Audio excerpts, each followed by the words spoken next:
Nisto cremos, capítulo 2, a Trindade. No Calvário, praticamente todos rejeitaram a Jesus. Somente uns poucos reconheciam quem realmente ele era. Dentre estes, um ladrão, igualmente sendo executado, dirigiu-se a Cristo como Senhor. Lucas 23:42. E um soldado romano reconheceu: verdadeiramente este homem era filho de Deus. Marcos 15:39.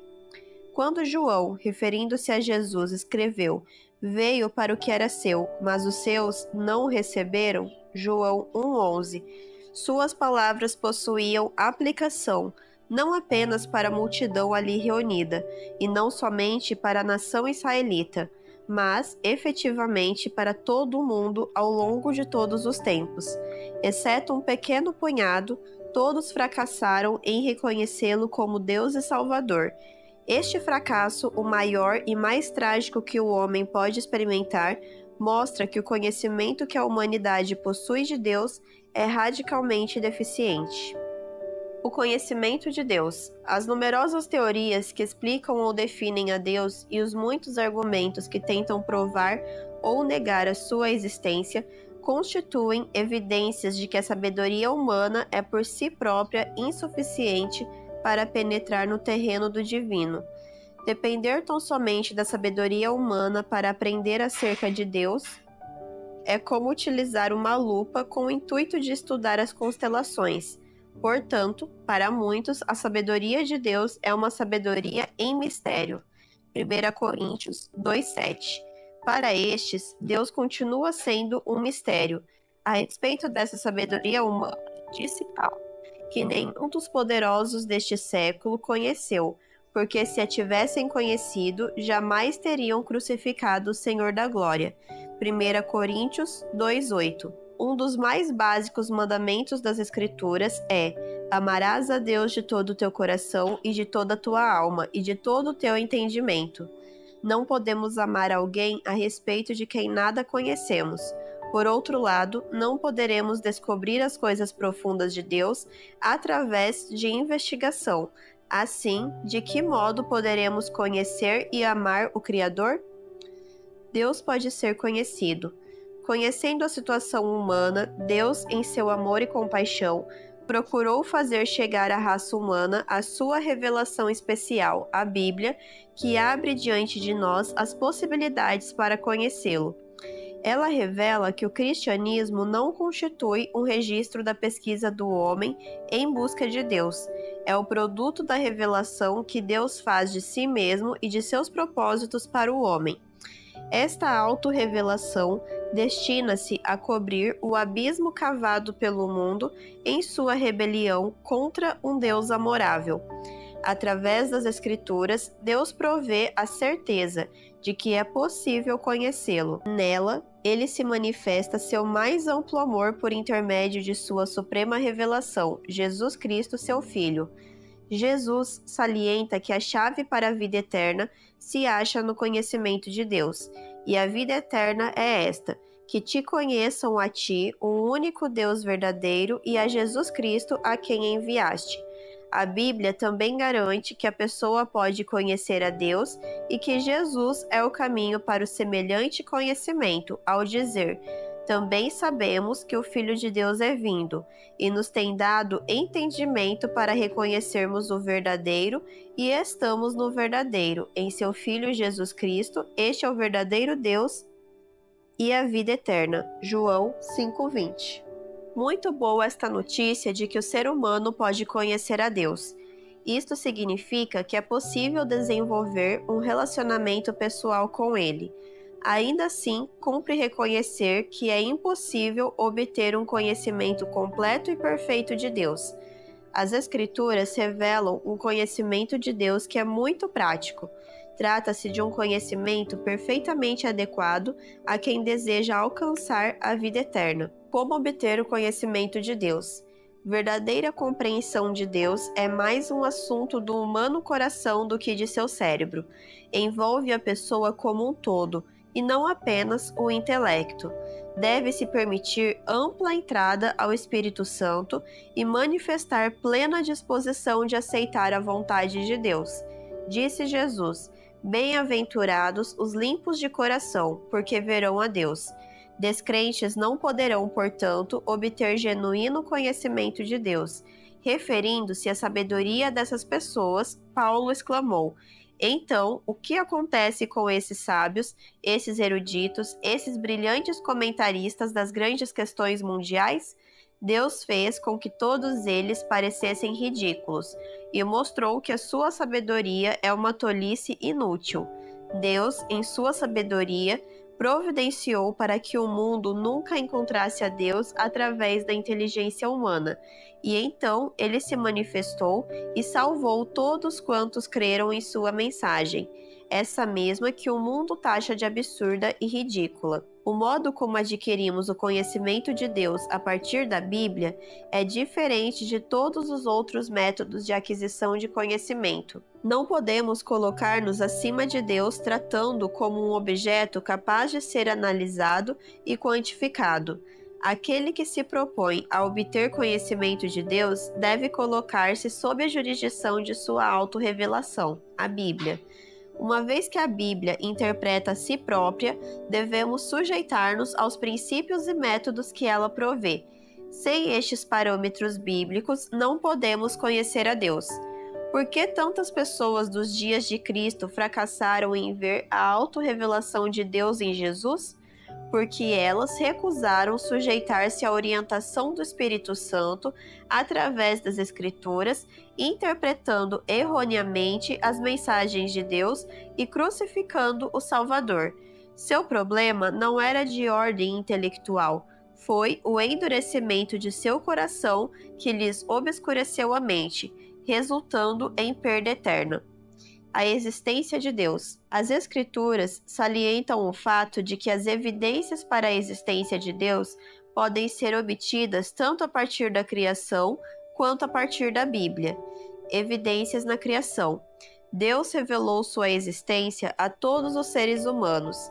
Ele pode ser conhecido através da natureza e da experiência humana. Davi escreveu: os céus proclamam a glória de Deus e o firmamento anuncia a obra de suas mãos. Salmos 19:1. João indicou que a revelação de Deus ilumina todo aquele que a contempla. Paulo, a seu turno, disse que os atributos invisíveis de Deus, assim como seu eterno poder, como também a sua própria divindade, claramente se reconhecem desde o princípio do mundo, sendo percebidos por meio das coisas que foram criadas. Romanos 1:20. Evidências da existência de Deus podem igualmente ser observadas no comportamento humano, na prática religiosa dos atenienses que adoravam um Deus desconhecido. Paulo percebeu evidências de crença em Deus. Ele disse: esse que adorais sem conhecer é precisamente aquele que eu vos anuncio. Atos 17:23. Paulo observou também revelações de Deus na consciência de não-cristãos. Sua forma de conduzir-se, disse o apóstolo, revela o testemunho de sua consciência e mostra que o amor de Deus se acha gravado em seus corações. Romanos 2, 14 e 15. Essas revelações divinas são responsáveis pela ideia intuitiva de Deus, que prevalece entre aqueles que não possuem acesso à Bíblia. Ao longo dos anos, a revelação geral de Deus que se acha disponível a todas as pessoas fez surgir considerável número de argumentos racionais em favor da existência de Deus. A existência de Deus. As Escrituras salientam o fato de que as evidências para a existência de Deus podem ser obtidas tanto a partir da criação quanto a partir da Bíblia. Evidências na criação. Deus revelou sua existência a todos os seres humanos.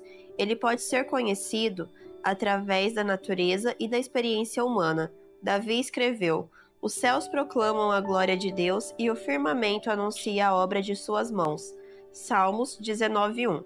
João indicou que a revelação de Deus ilumina todo aquele que contempla. Paulo, a seu turno, disse que os atributos invisíveis de Deus, assim como o seu eterno poder, como também a sua própria divindade, claramente se reconhecem desde o princípio do mundo, sendo percebidos por meio das coisas que foram criadas.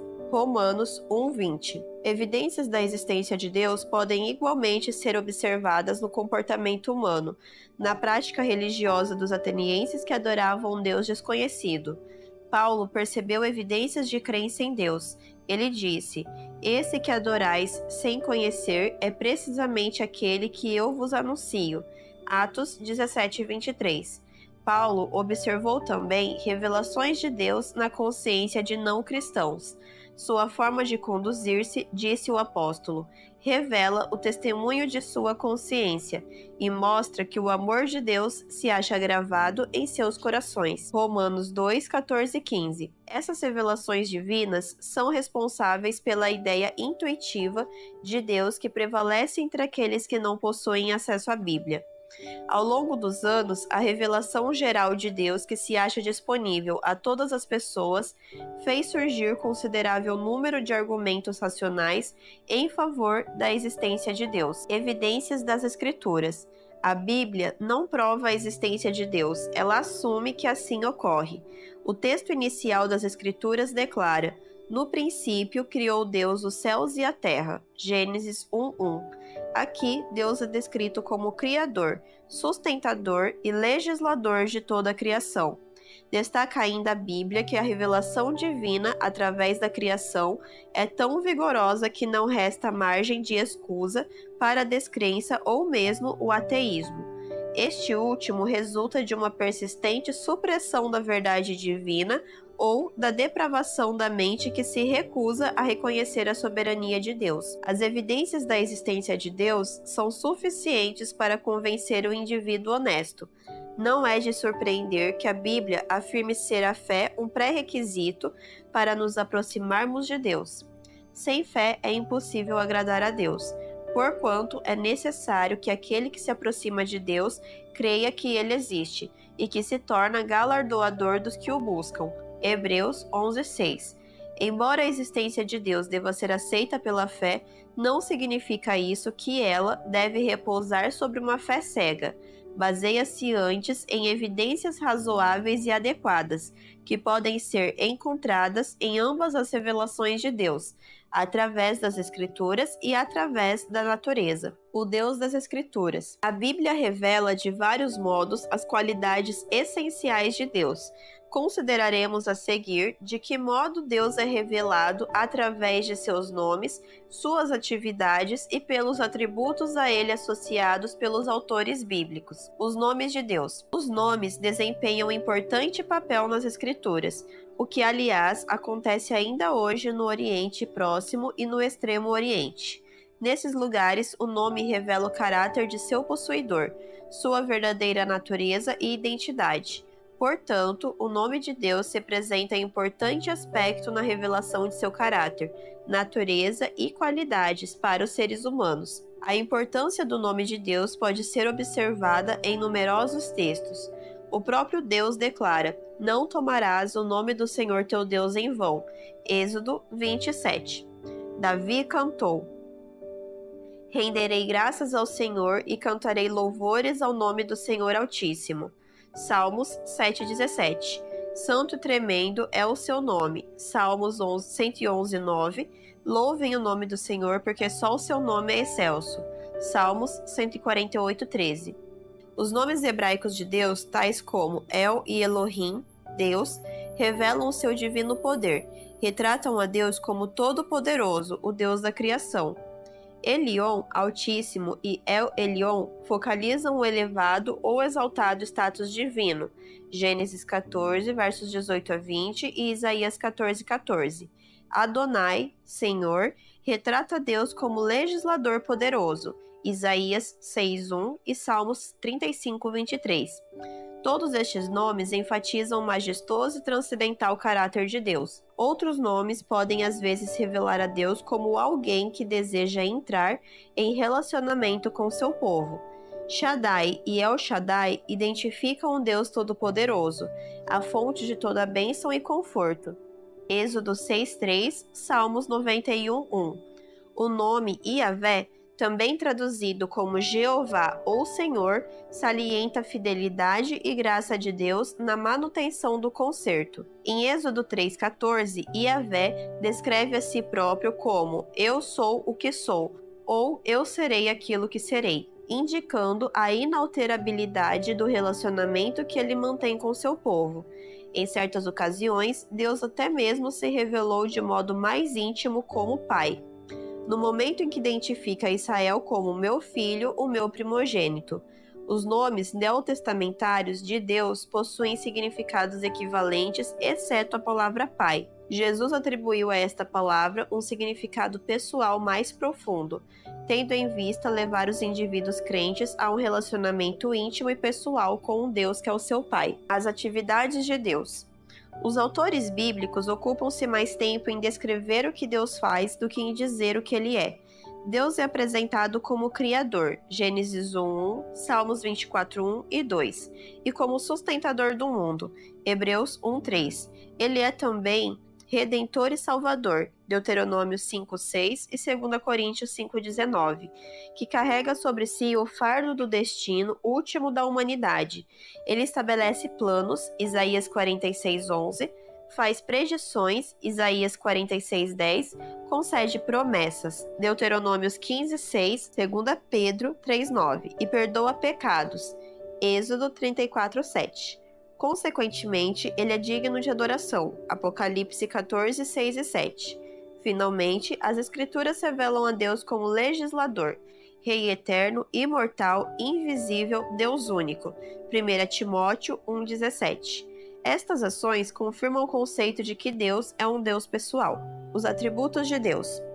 Os autores bíblicos providenciaram informações adicionais no tocante à essência de Deus através de seus testemunhos quanto aos atributos divinos, tanto comunicáveis quanto incomunicáveis. Os atributos incomunicáveis incluem alguns aspectos da natureza divina de Deus, os quais não podem ser concedidos a seres criados. Deus possui vida em si próprio, João 5:26. Portanto, é autoexistente. Ele possui vontade independente, Efésios 1:5, e poder próprio, Salmos 115:3. Ele é onisciente, pois conhece todas as coisas. Na qualidade de Alfa e Ômega, Apocalipse 1:8, ele conhece o fim desde o princípio, Isaías 46, dos versos 9 a 11. Deus é onipresente, Salmos 139, dos versos 7 a 12 e Hebreus 4:13. E assim transcende todo o espaço. Logo, ele se encontra presente de modo pleno em cada região do espaço. Ele é eterno, Salmos 92 e Apocalipse 1:8. E assim transcende os limites do tempo, estando plenamente presente em todos os momentos do tempo. Deus é plenamente poderoso, onipotente e pode realizar tudo aquilo que deseja. Nada lhe é impossível. Daniel 4:17, 25 e 35. Ele também é imutável, uma vez que é perfeito. Ele diz: Eu, Senhor, não mudo. Malaquias 3:6, Salmos 33:11 e Tiago 1:17. Estes atributos não podem ser comunicados porque, em certo sentido, eles definem a Deus. Os atributos comunicáveis de Deus resultam de seu amorável interesse pela humanidade. Ele concede amor, Romanos 5:8, graça, Romanos 3:24, misericórdia, Salmos 145:9, longanimidade, 2 Pedro 3:15, santidade, Salmos 99:9, justiça, Esdras 9:15 e João 17:25, galardão, Apocalipse 22:12 e verdade, 1 João 5:20. Estas qualidades divinas aparecem à medida que Deus doa a si próprio. Esses dons, contudo, não podem ser recebidos sem que se receba o próprio doador. A soberania de Deus. A soberania de Deus é claramente ensinada nas Escrituras. Segundo a sua vontade, ele opera. Não há quem lhe possa deter a mão. Daniel 4:35. Porque todas as coisas tu criaste, sim, por causa da tua vontade vieram a existir e foram criadas. Apocalipse 4:11. Tudo quanto aprouve ao Senhor, ele o fez, nos céus e na terra. Salmos 135:6. Desse modo, Salomão pôde dizer: como ribeiros de água, assim é o coração do rei na mão do Senhor.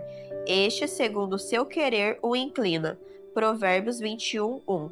Paulo, estando cônscio da soberania de Deus, escreveu: se Deus quiser, voltarei para vós outros. Atos 18:21. Ao mesmo tempo, Tiago admoesta: devíeis dizer, se o Senhor quiser. Predestinação e liberdade humana. A Bíblia revela o pleno controle de Deus sobre o mundo. Ele predestinou pessoas para serem conformes à imagem de seu Filho. Romanos 8, 29 e 30. Para serem adotadas como seus filhos e para obterem a herança. Efésios 1, versos 4, 5 e 11. O que representa tal soberania para a liberdade humana? O verbo predestinar significa determinar antecipadamente. Alguns entendem que essas passagens ensinam que Deus elegeu arbitrariamente alguns para a salvação e outros para a perdição, sem considerar as escolhas dessas pessoas. Mas o estudo do contexto de tais passagens mostra que Paulo não está falando de um Deus que caprichosamente exclui a quem quer que seja. O impulso desses textos é inclusivo. A Bíblia declara: sem rodeios, que Deus deseja que todos os homens sejam salvos e cheguem ao pleno conhecimento da verdade. 1 Timóteo 2,4. Ele não quer que qualquer pessoa pereça, senão que todos cheguem ao arrependimento. 2 Pedro 3,9. Não existe qualquer evidência de que Deus decretou que algumas pessoas devam perder-se. Semelhante decreto seria uma negação do Calvário, onde Jesus morreu em favor de todos. A expressão todo aquele no conhecido texto de João 3,16, porque Deus amou o mundo de tal maneira que deu seu Filho unigênito para que todo aquele que nele crê não pereça, mas tenha vida eterna, significa que qualquer pessoa pode salvar-se, que a livre vontade humana é o fator determinante em seu destino pessoal. Torna-se evidente pelo fato de que Deus continuamente apresenta os resultados da obediência e da desobediência, e insiste em que o pecador escolha a obediência e a vida, e do fato de que é possível ao crente que uma vez foi recipiente da graça, cair dela e vir a perder-se.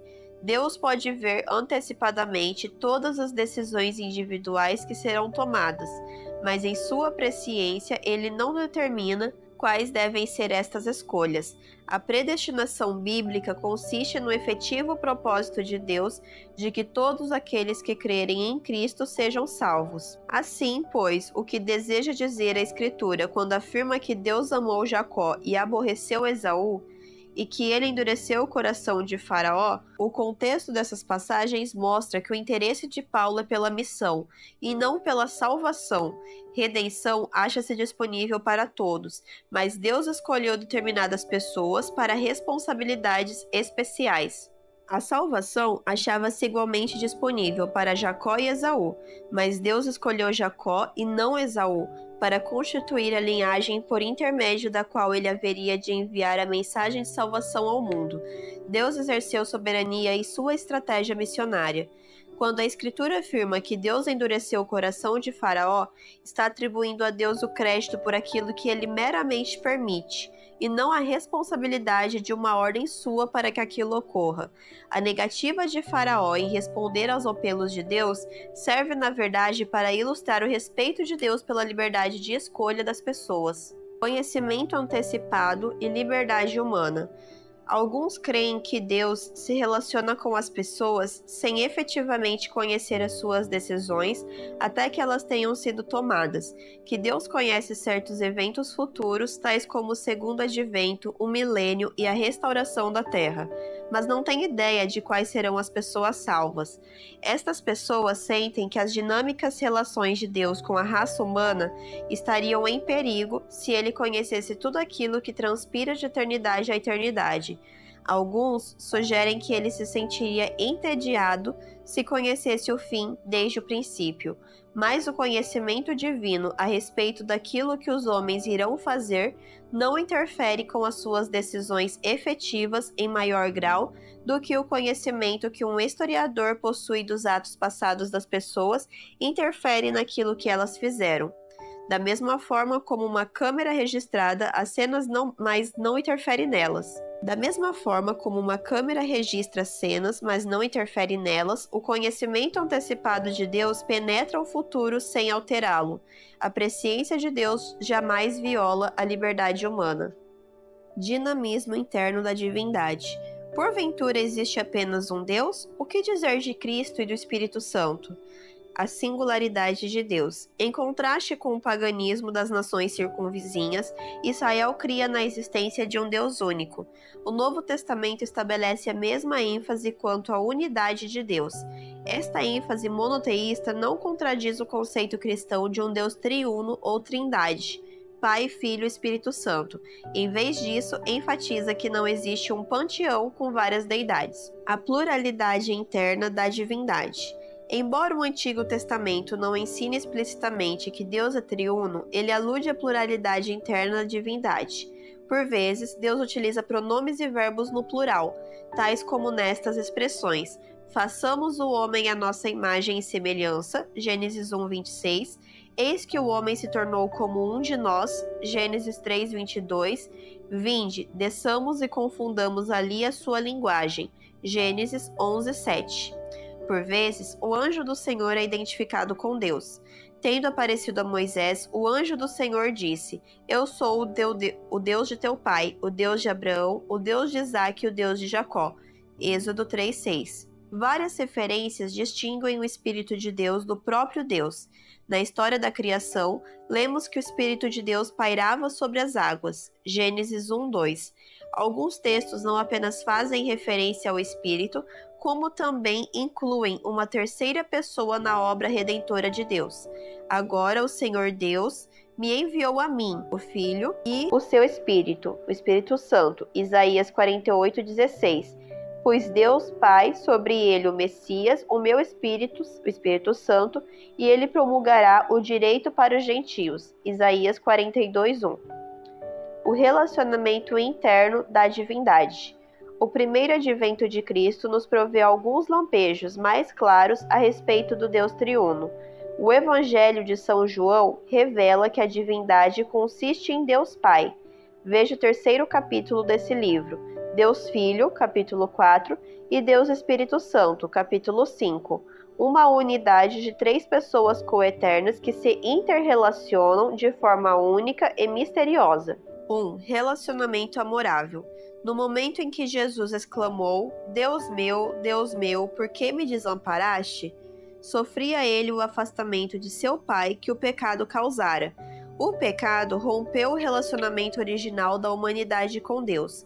Em suas últimas horas antes da cruz, o Salvador, que por si mesmo não conhecia o pecado, tornou-se pecado por nós. Ao assumir nosso pecado em nosso lugar, experimentou ele a separação do Pai que representava nossa sorte e, consequentemente, pereceu. Os pecadores jamais compreenderão o que a morte de Jesus representou para a divindade. Desde a eternidade fora ele um com o Pai e o Santo Espírito. Eles haviam existido como coeternos, numa coexistência em que se ofereciam a si próprios mutuamente em amor. Tendo estado juntos durante tanto tempo, compreende-se o perfeito e absoluto amor que existia entre a divindade. Deus é amor. João 4:8. Isto significa que cada uma das pessoas vivia de modo tão completo para as demais que eles experimentavam completa realização e felicidade. O amor é definido em 1 Coríntios 13. Alguns poderão interrogar-se por que razão as qualidades da longanimidade e da paciência seriam necessárias no relacionamento interno da divindade, uma vez que ali existia o mais perfeito amor. A paciência tornou-se necessária pela primeira vez no tratamento com os anjos rebeldes e mais tarde no relacionamento com o indócil ser humano. Não existe distância entre as pessoas da divindade triuna. Todas elas são divinas, e assim compartilham seus poderes e qualidades divinas. Nas organizações humanas, a autoridade final repousa sobre uma pessoa, um presidente, rei ou primeiro-ministro. Na economia da divindade, a autoridade final reside sobre todos os três membros. Embora a divindade não seja apenas uma pessoa, Deus é um em propósito, mente e caráter. Esta unicidade não oblitera as personalidades distintas do Pai, do Filho e do Espírito Santo. Tampouco a existência dessas personalidades separadas destrói o conceito monoteísta das Escrituras, de que Pai, Filho e Espírito Santo são o único Deus. Relacionamento amorável.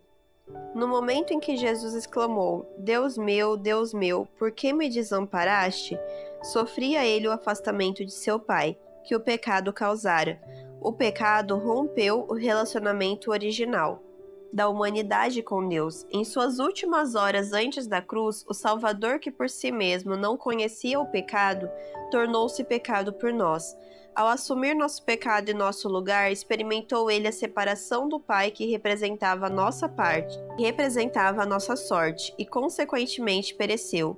Os pecadores jamais compreenderão o que a morte de Jesus representou para a divindade. Desde a eternidade fora ele um com o Pai e o Santo Espírito. Eles haviam existido como coeternos, numa coexistência em que se ofereciam a si próprios mutuamente em amor. Tendo estado juntos durante tanto tempo, compreende-se o perfeito e absoluto amor que existia entre a divindade. Deus é amor. 1 João 4,8.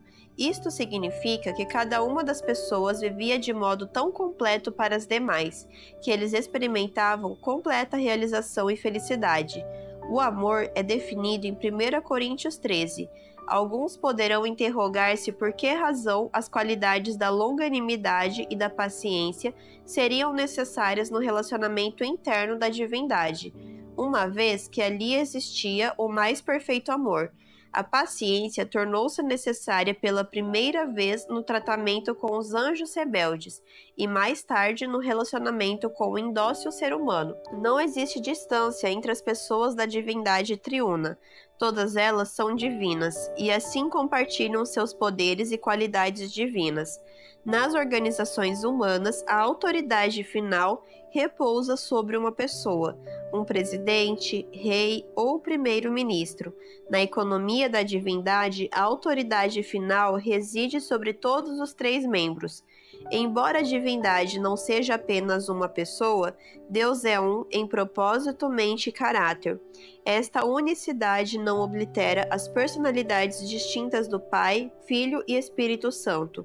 Tampouco a existência dessas personalidades separadas destrói o conceito monoteísta das Escrituras, de que Deus Pai, Filho e Espírito Santo são um único Deus. Relacionamento funcional.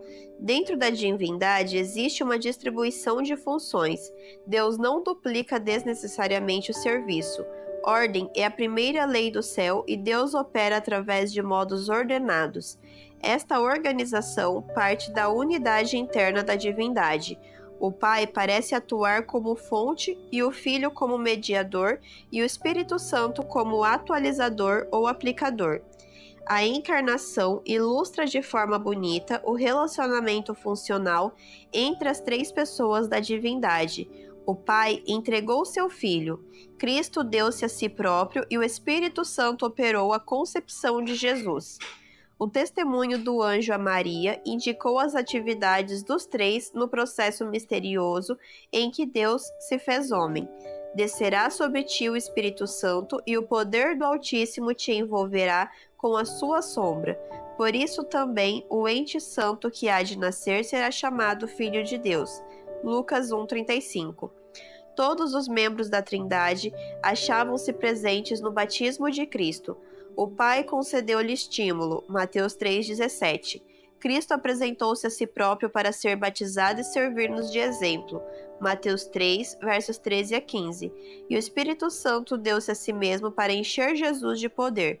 Lucas 3, versos 21 e 22. Aproximando-se do fim de seu ministério terrestre, Jesus prometeu enviar o Espírito Santo como conselheiro ou ajudador. João 14,16.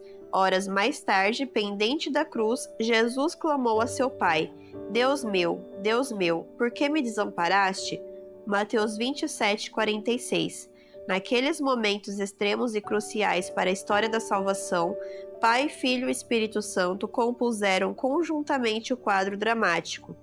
Nos dias atuais, Pai e Filho chegam até nós através do Espírito Santo. Jesus disse: Quando, porém, vier o Consolador, que eu vos enviarei da parte do Pai, o Espírito da verdade, que dele procede, esse dará testemunho de mim. São João 15:26.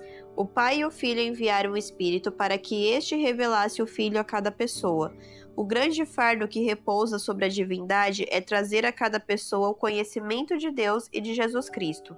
João 17:3, e tornar Jesus presente e real. Os crentes são eleitos para a salvação, diz Pedro, segundo a presciência de Deus Pai, em santificação do Espírito, para a obediência e a aspersão do sangue de Jesus Cristo.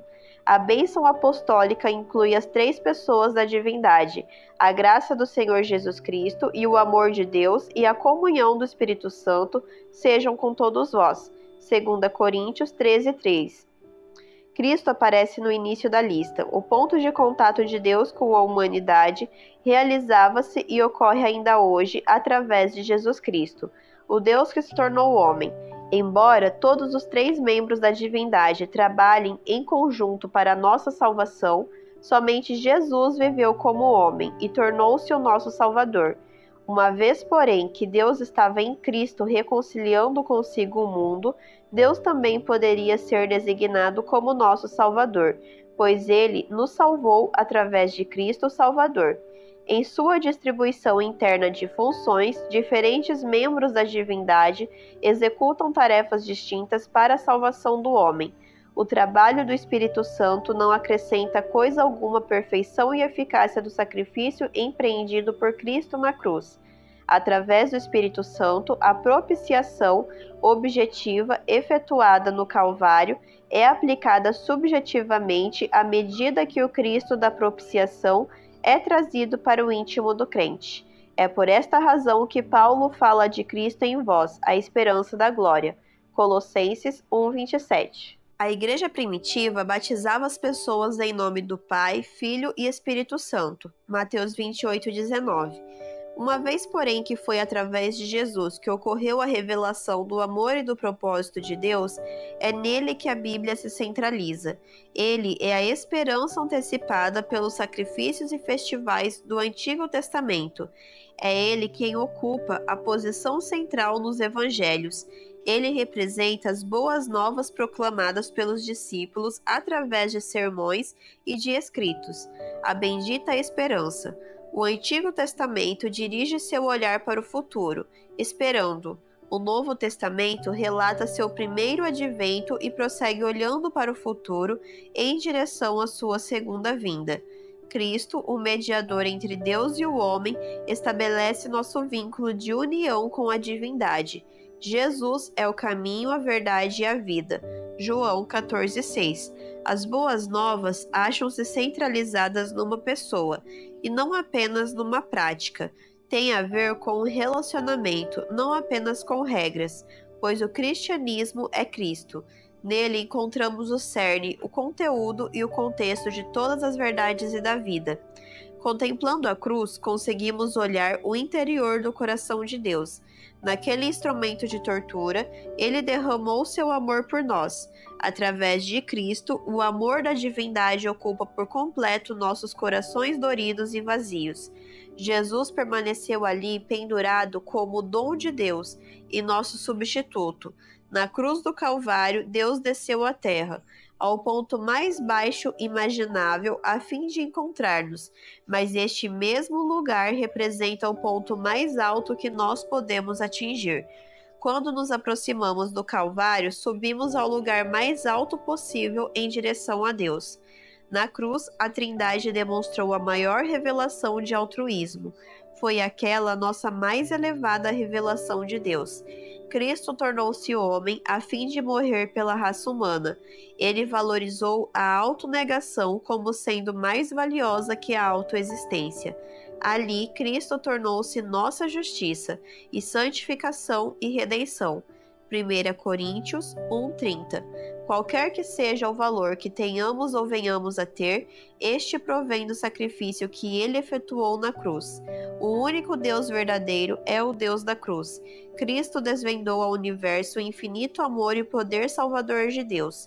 Ele revelou um Deus triuno que se dispôs a suportar a agonia da separação em virtude de seu amor incondicional por um planeta rebelde. Da cruz, Deus proclamou o amorável convite que nos dirige. Devemos reconciliar-nos, e a paz de Deus, que excede todo entendimento, guardará os vossos corações e as vossas mentes em Cristo Jesus. Filipenses 4:7.